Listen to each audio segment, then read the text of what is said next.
What up and welcome to Rama Screen YouTube channel, and here's my review of Jurassic World Chaos Theory Season 3. Let's rock this. I know, a lot of you are just gonna be asking for spoilers in the comment section, but I've promised Netflix I won't be doing that. I'm gonna keep this video spoiler free. For reals though, thank you to Netflix and DreamWorks Animation for granting me this advanced screener. I am such a huge fan of the original Camp Cretaceous and this sequel, Chaos Theory. This whole little animated franchise is fantastic, and I'm happy to inform you that Season 3 is just as great. There's no going downhill in the storytelling quality. Just up and up and up. Now, there are some things that I'm allowed to tell you that won't get me in trouble.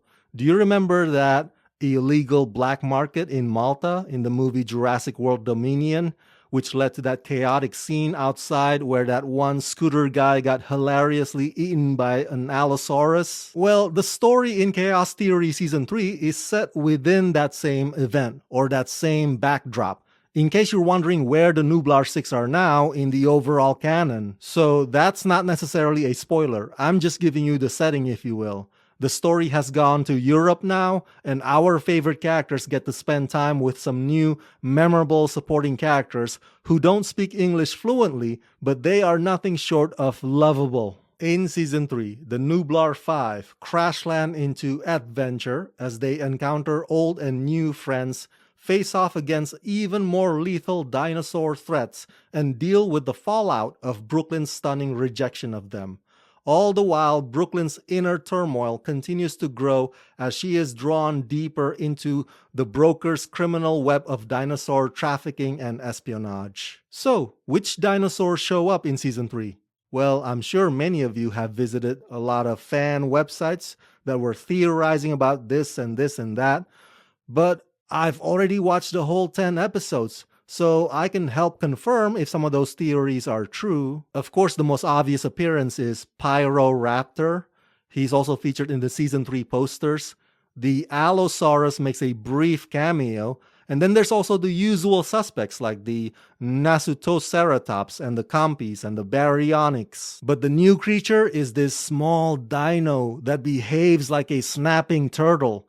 I'm not sure what its name is, so I'll leave that for you guys to find out. Are there dino fights in Season 3?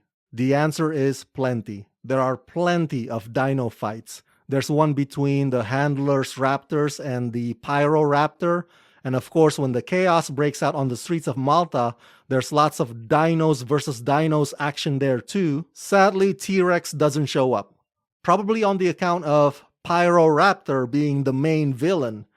But the other big dino that terrorizes our protagonist is a Carnotaurus, kind of like Toro, but this one has one of its horns chipped off. He is a scary-ass dude, I tell you that. In fact, Season 3 has several scary moments that will make you hold your breath. Intense, pulse-pounding, jumpy, just an absolute thrill ride. And in addition to Soyona Santos, there's a couple of other notable people from the Jurassic World movies who also play an integral role in this new season. Nope, it's not Owen Grady. They do name drop Owen Grady though, but his face doesn't poke out. Now let's talk about the Nublar 6, without spilling spoilers obviously. The aftermath of them finding out that Brooklyn is alive is very much felt throughout these episodes, which I think is great because you wouldn't want the writers to just skip that part over. Besides, remember, this is a young adult action drama now, with a much darker and more mature undertone. So thankfully, those natural human responses do get explored. Some of them feel betrayed and hurt, while some of them want to believe that Brooklyn needs their help. So it's this constant tug of war amongst them about what to do with this new information. There are some heartbreaks. A relationship has grown cold, let's just put it that way.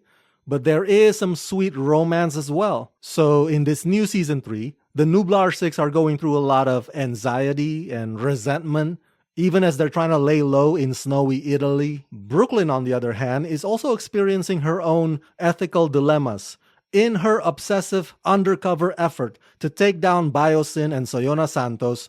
Brooklyn almost loses sight of her own humanity. Oh, and I'm a big fan of the redemption arc that they've constructed for the Whistle Lady, aka the Handler. It's very well thought out in my opinion.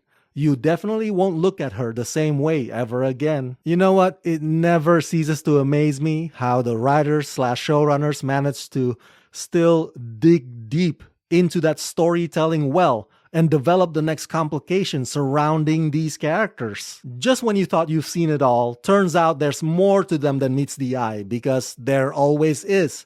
After all, these characters wear their vulnerabilities on their sleeves. Yes, getting chased by dinos is fun and terrifying all at once, but it's in the arguments and the confrontations that we get to kind of see ourselves in the Nublar 6.